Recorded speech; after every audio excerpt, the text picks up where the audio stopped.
ഇന്നത്തെ നമ്മുടെ വീഡിയോയിൽ ഒരു സിമ്പിൾ സ്നാക്കിൻ്റെ റെസിപ്പിയാണ് കേട്ടോ. 4 മണി ചായയുടെയൊക്കെ കൂടെ കഴിക്കാൻ വേണ്ടിയിട്ട് ഒരുപാട് ചേരുവകളൊന്നും ഇല്ലാതെ എന്നാൽ കുറേ സമയം വേണ്ട ഒരു 10-15 മിനിറ്റിലൊക്കെ എളുപ്പത്തിൽ തട്ടി കൂട്ടാൻ പറ്റുന്ന ഒരു സിമ്പിൾ ടേസ്റ്റി ആയിട്ടുള്ള നല്ലൊരു ബ്രെഡിൻ്റെ പക്കോടയാണ്.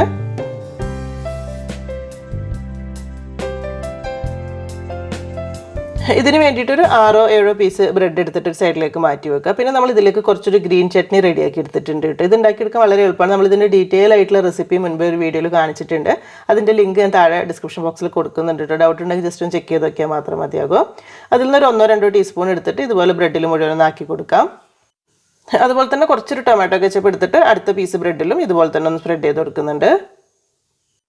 എന്നിട്ട് ഇതാ ഇതുപോലെ ഒരു പീസ് ബ്രെഡ് എടുത്തിട്ട് ഇതിൻ്റെ മേലേക്ക് വെച്ച് കൊടുക്കുക. നന്നായിട്ട് നമുക്ക് പ്രസ് ചെയ്ത് കൊടുക്കണം. എന്നിട്ട് നമ്മളിത് കട്ട് ചെയ്തെടുക്കുകയാണ് ചെയ്യുന്നത്. അപ്പോൾ ഇഷ്ടമുള്ള ഷേപ്പിൽ, അതായത് ചെറിയ ചെറിയ പീസ് ആക്കണമെങ്കിൽ അങ്ങനെ ചെയ്യാം, അല്ലെങ്കിൽ ഈ ഒരു രീതിയിലാണെങ്കിൽ ഇങ്ങനെയും ചെയ്താൽ മതിയാകും. കത്രിക കയ്യിലുണ്ടെങ്കിൽ അതുകൊണ്ട് കട്ട് ചെയ്തേക്കും കുറച്ചുകൂടെ എളുപ്പം കേട്ടോ. കത്തിനൊക്കെ കുറച്ചുകൂടി ഈസി ആയിരിക്കും. അല്ലെങ്കിൽ ഇതുപോലെ തന്നെ ചെയ്തെടുത്താൽ മതിയാകും. അപ്പോൾ ഇതാ ഇതുപോലെ എല്ലാ പീസ് ബ്രെഡ് ഞാൻ ചെയ്തെടുത്തിട്ട് ഒരു സൈഡിലേക്ക് മാറ്റി വെച്ചിട്ടുണ്ട്.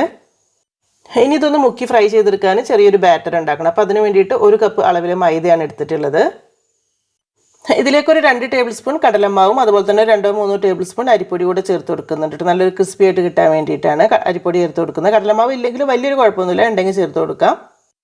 പിന്നെ ഒരു 1 ടീസ്പൂൺ കാശ്മീരി മുളക് പൊടി അതുപോലെ തന്നെ 2 നുള്ളു മഞ്ഞൾപ്പൊടിയും ചേർത്ത് കൊടുക്കുന്നുണ്ട്. കുറച്ച് മാത്രം കായപ്പൊടി ഇട്ട് കൊടുക്കുക.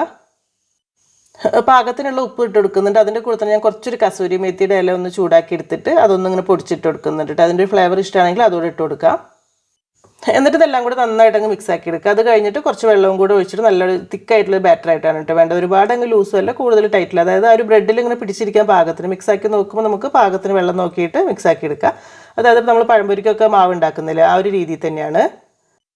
ലാസ്റ്റ് ഇതിലേക്ക് ഒരു 2-3 നുള്ളു സോഡാപ്പൊടി കൂടി ചേർത്ത് കൊടുക്കുന്നുണ്ട് കേട്ടോ. അപ്പോൾ അതുകൂടെ ഉണ്ടെങ്കിലാണ് കുറച്ചുകൂടി നല്ലത്, ബേക്കിംഗ് സോഡ. അപ്പോൾ അതുകൂടെ ഉണ്ടെങ്കിലാണ് കുറച്ചുകൂടി നന്നായിട്ട് കിട്ടുക. ഇനി ഈ ഒരു മാവ് നമ്മൾ റെസ്റ്റ് ചെയ്യാൻ വേണ്ടി വെക്കുന്നൊന്നുമില്ല കേട്ടോ. ഈ ഒരു കട്ടിയാണ് ഇതിന് വേണ്ടത്. അപ്പോൾ പെട്ടെന്ന് തന്നെ നല്ല ചൂടായിട്ടുള്ള എണ്ണയിലേക്ക് ഇട്ട് ഫ്രൈ ചെയ്തെടുക്കുകയാണ്. അപ്പോൾ ആ ഒരു ബ്രെഡിൻ്റെ പീസ് 2 പീസ് ഇങ്ങനെ വെച്ചിട്ടില്ല, അത് അങ്ങനെ തന്നെ എടുക്കുക. ഒന്നിച്ചങ്ങ് മുക്കിയെടുത്താൽ മതിയാകും.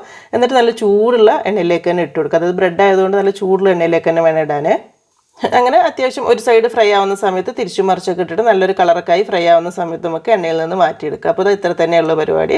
സാധാരണ നമ്മൾ ബ്രെഡ് എപ്പോഴും കടലമാവിൽ ഇങ്ങനെ ബാറ്ററൊക്കെ ഉണ്ടാക്കിയിട്ട് മുക്കി ഉണ്ടാക്കുന്നുണ്ട്. പക്ഷേ ഇത് അപ്പോൾ കറക്റ്റ് ഒരു ബജിയുടെ ടേസ്റ്റ്. പക്ഷേ ഇത് കുറച്ചൊരു വ്യത്യാസമുണ്ട് കേട്ടോ. മൈദയിലൊക്കെ ചെയ്യുന്ന സമയത്ത് ബ്രെഡ് വെറുതെ നമ്മൾ ബജി ഉണ്ടാക്കുന്നതിനൊക്കെ കുറച്ചൊരു ടേസ്റ്റ് ഉണ്ട്. ഇതിങ്ങനെ കടിച്ച് കഴിക്കുന്ന സമയത്ത് ഉള്ളിൽ നിന്ന് ആ ഒരു ഗ്രീൻ ചട്നിയുടെ ഒക്കെ ടേസ്റ്റ് നന്നായിട്ടുണ്ട്. അതുപോലെ തന്നെ ആ ഒരു ടൊമാറ്റോ കെച്ചപ്പൊക്കെ വരുമ്പോൾ ഒരു ജസ്റ്റ് ഒരു വെറൈറ്റിക്കൊക്കെ വേണ്ടിയിട്ട് സിമ്പിളായിട്ട് ചെയ്ത് വെക്കാൻ പറ്റുന്ന റെസിപ്പിയാണ്.